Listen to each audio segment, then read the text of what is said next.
7:31 nos acompaña Ricardo Valdés, ex viceministro de Seguridad Pública del Ministerio del Interior, para hablar de lo que viene siendo realmente una tragedia en nuestro país, que se suma a nivel de violencia y al nivel además de desatención por parte de las autoridades, que es las cifras de criminalidad de las que somos víctimas todos los días los peruanos. ¿Cómo está? Muy buenos días. Buenos días. Y gracias por acompañarnos. Vamos a arrancar con lo que acaba de ocurrir en esta dependencia en Miraflores, que la verdad es de un escándalo, y sería muy ingenuo de nuestra parte pensar que aquí hubo una distracción por parte de los agentes. Parece más bien que se trata de un serio caso de delito de colusión, más bien.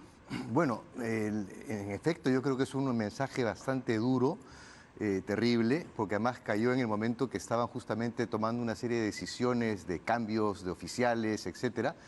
Y en efecto, o sea, ya esto además es como una suerte de gota que rebalsa el vaso, porque además veníamos de escuchar el informe de la Contraloría, en donde justamente mencionaba la situación de Pincris, que es donde se produce justamente la fuga, y también de la situación de las comisarías. O sea, hay una serie de carencias en infraestructura y a su vez esto también cayó en el momento en que se habían producido una serie de actos ilegales y de crímenes por parte del personal policial con las violaciones colectivas en Paramonga, etcétera, ¿no? Así es, y tomando en cuenta que además se supone que la comisaría de Miraflores es una de las mejor dotadas, ¿verdad? Tanto en infraestructura como en la documentación que se registra. Exacto, sí. A esto ya los vacíos de si hay interconexión o no de las dependencias policiales en nuestro país, Sí. es que la información que se ingresa en una comisaría la conocen en otra. Correcto, sí. Hubo un plan para realizarlo, me parece que se quedó solamente en plan y que no hubo un presupuesto, de modo tal, y es importante hablarlo con usted, porque usted además ha tomado este tema en una gestión pública, de modo tal que si detienen a un violador o un presunto violador en una dependencia y mientras se dan las investigaciones y comete el mismo delito en otro distrito, pues nadie se enteró de que esa persona eso no es tiene un viable, antecedente. obvio, sí. Y además, en principio, todas las dependencias tienen acceso a lo que son los antecedentes policiales y penales. Y además tienen acceso, o si no lo tienen, debieran tenerlo, que eso es parte justamente del problema, a toda la información que el Estado maneja con respecto a todas las personas, ¿no?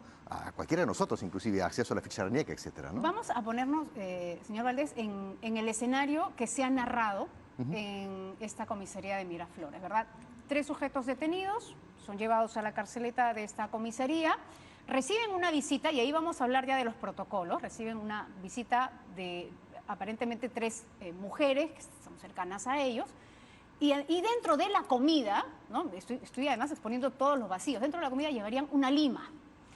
No solamente a los policías se les habría pasado la lima, también se les pasó la bulla de la limada, ¿verdad? Porque aparentemente, Correcto, y aquí sí. nuevamente Es nos vamos a tragicómico, preguntar eso es si es que podemos ser tan ingenuos, ¿verdad?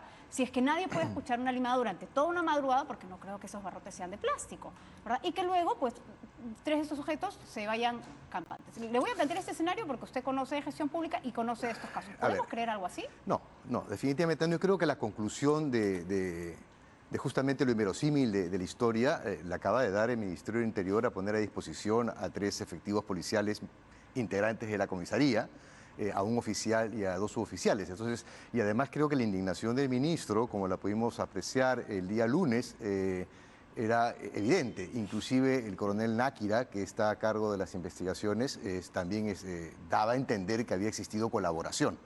Entonces, no solamente nos pone esto frente a los protocolos, sino nos pone, insisto, en el punto de cuán bien se encuentran formados y monitoreados el personal policial para el cumplimiento de las labores. El personal policial de las comisarías debe ser el mejor personal policial con el que cuenta la fuerza policial en el Perú.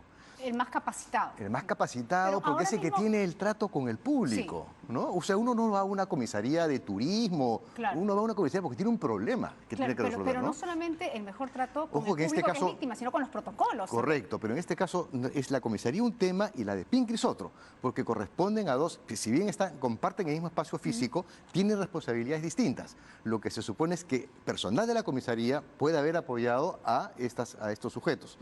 Lo que me llama la atención es el tiempo que han permanecido estos presuntos delincuentes en esta sala de meditación o calabozo, como se le quiera llamar.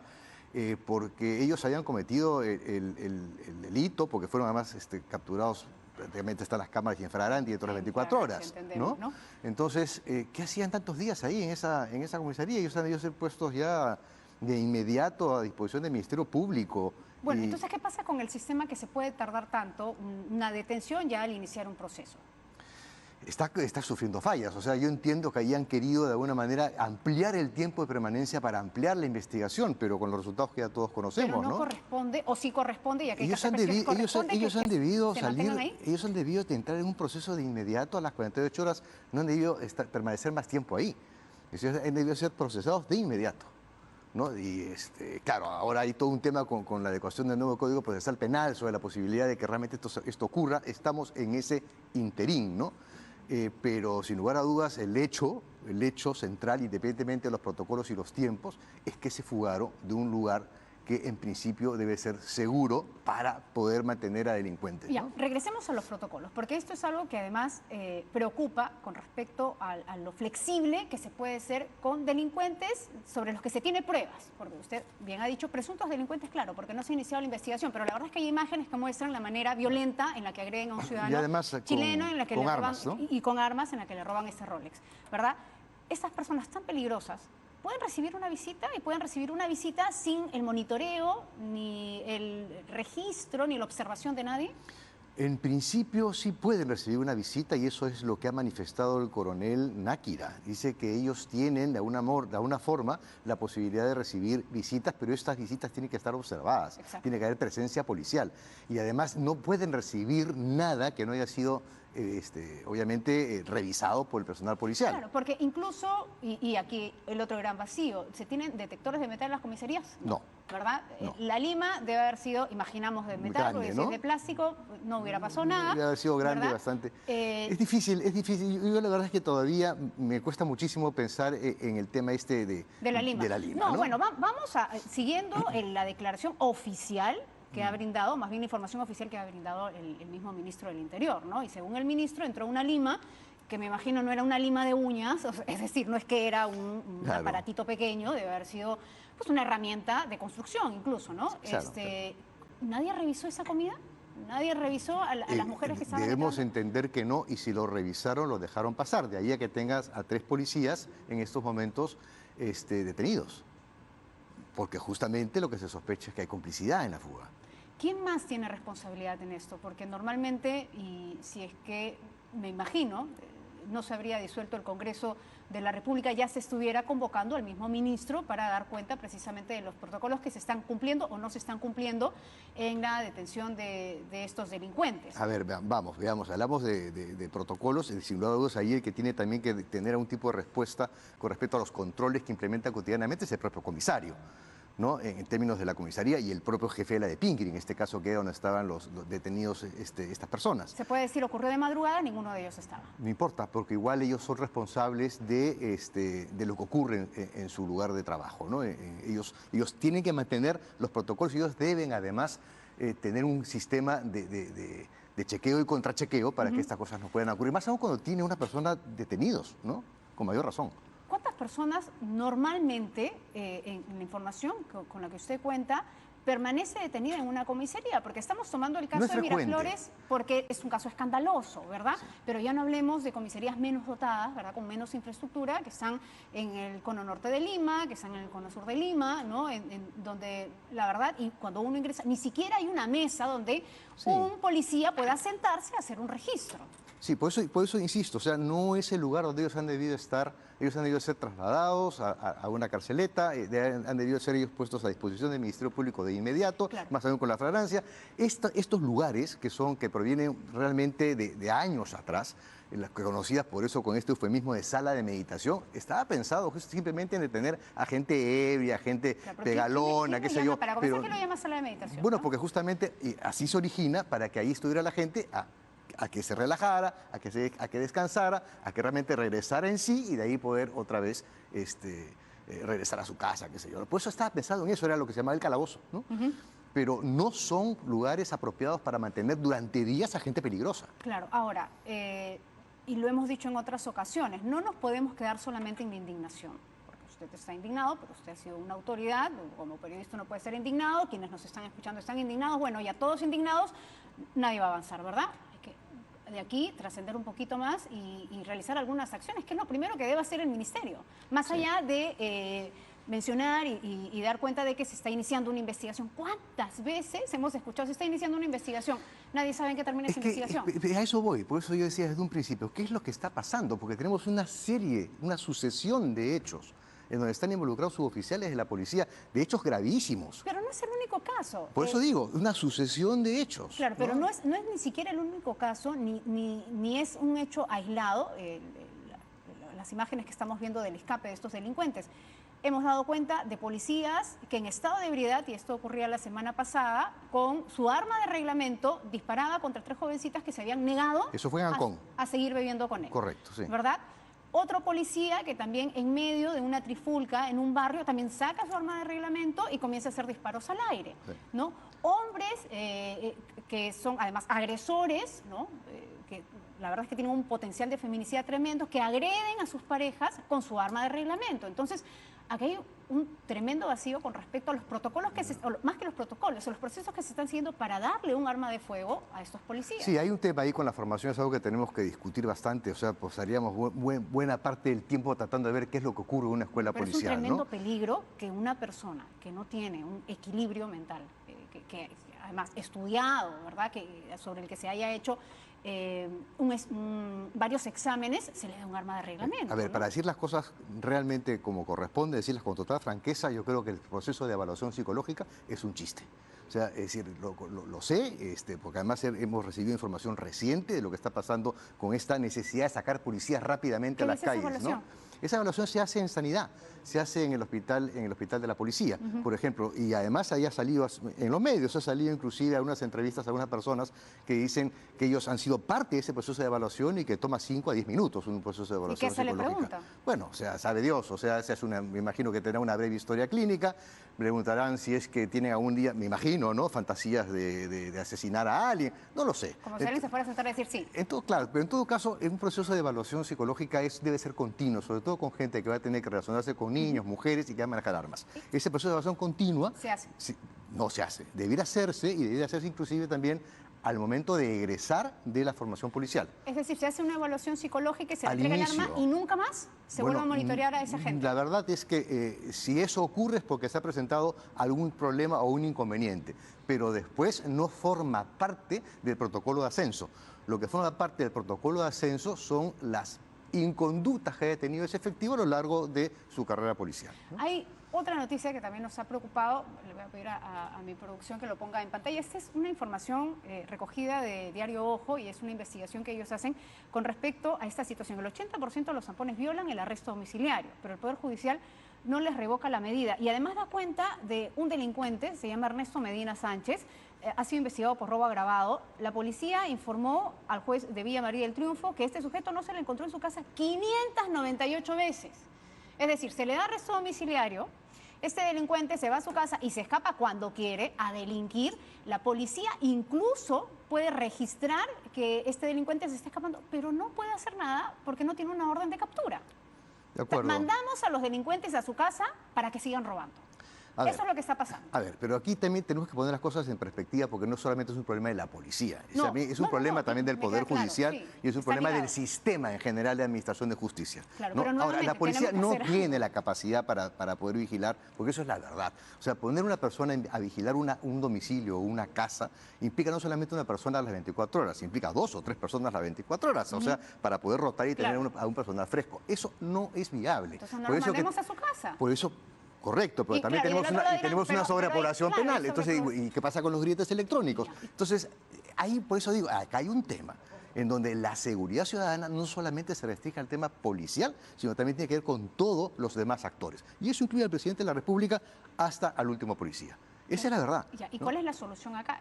Además, volviendo al mismo tema, usted que ha sido parte además de la gestión pública, que necesitamos más dinero, necesitamos más decisiones, necesitamos cambiar a todos los agentes, a todas las cabezas de mando en la policía. ¿Qué hacemos? Hace falta un proceso de una reformulación absoluta y completa de todos los aspectos de seguridad y en concreto a nivel de la policía.